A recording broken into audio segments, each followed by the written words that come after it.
Good morning, everyone, and welcome to Barcelona and to Spain.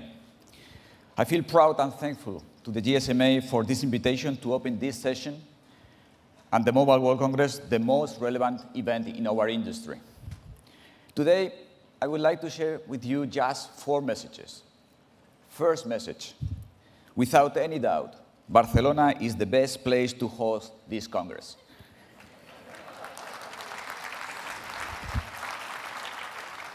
A few years ago, we shared our commitment with Barcelona to become the world's mobile capital.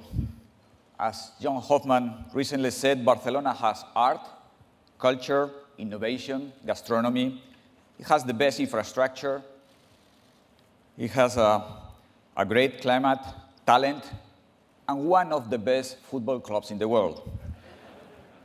Barcelona has become a modern and innovative host city and a worldwide reference for technology and telecommunications, including 5G. This event has become one of the most, if not the most important technological event worldwide. And as technology disruption is accelerating, it will become more and more relevant.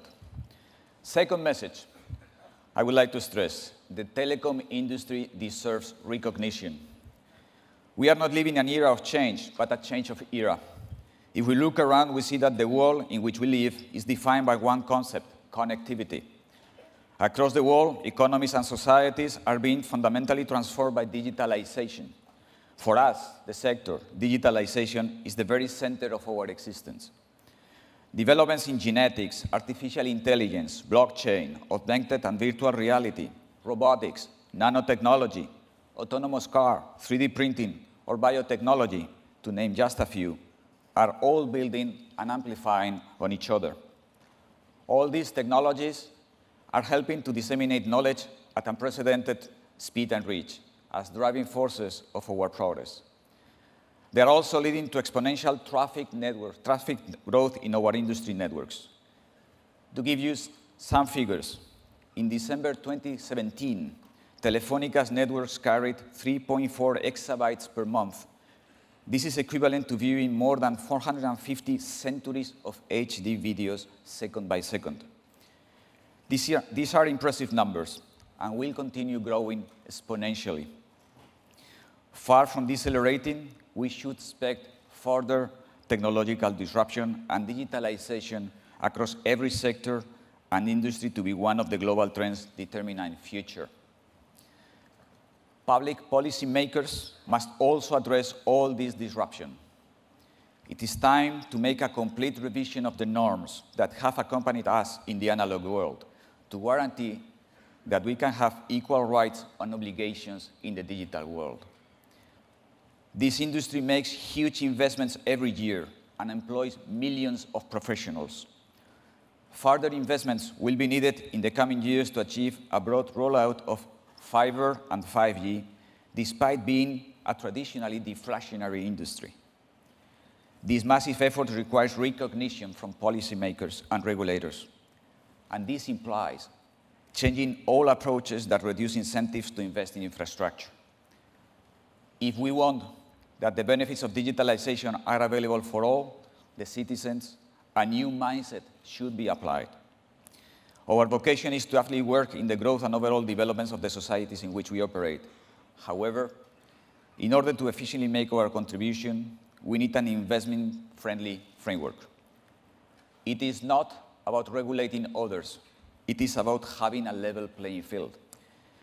It is not about regulating net neutrality, but setting the foundation of a digital bill of rights. It is not about continuing focusing on market power in just one element of the value chain, but analyzing the whole value chain in the new ecosystem. Third message, we need values to build a better future. We believe in a human-centric digitalization, a digitalization with values as the path to empower people and societies. Because it is important to ensure that the benefits of digitalization flow to all citizens and are equally shared to create a more inclusive society, leaving no one behind. We need values to build a better future. We are crossing uncharted territory.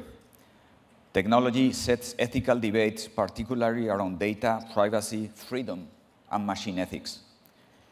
New policies may be required for this new world in areas such as education or taxes. A new world is emerging, which requires new values that we will have to write. Final message: Spain and its role in the new digital economy. I am 54 years old, and throughout my life, I have seen my country achieve amazing things. In this period, Spain has created an equivalent additional GDP to the economies to the Netherlands and Switzerland together. Our economy is one of the largest worldwide, and we have become the bridge between Europe and Latin America. I can proudly affirm that Spain is the fastest growing major European economy, with a 3% GDP growth for the third consecutive year, almost twice the European average. And we are ready for the future. Spain has become the country with the largest fiber-to-the-home deployment in Europe. There are more fiber connections in Spain than in Germany, France, the UK, and Italy together. Spain ranks third among the OECD countries, just behind Japan and Korea. And we have built this leadership despite the major economic crisis in the last century. Our country is driving growth and making a positive contribution to the consolidation and strengthening of the European Union. Spain deserves a role in the definition of the new rules of the digital world. With this, I would like to finish wishing all of you to enjoy this new edition of the Mobile World Congress. I am sure that you will take with you very interesting reflections regarding the opportunities that digitalization offers to all of us. Thank you very much.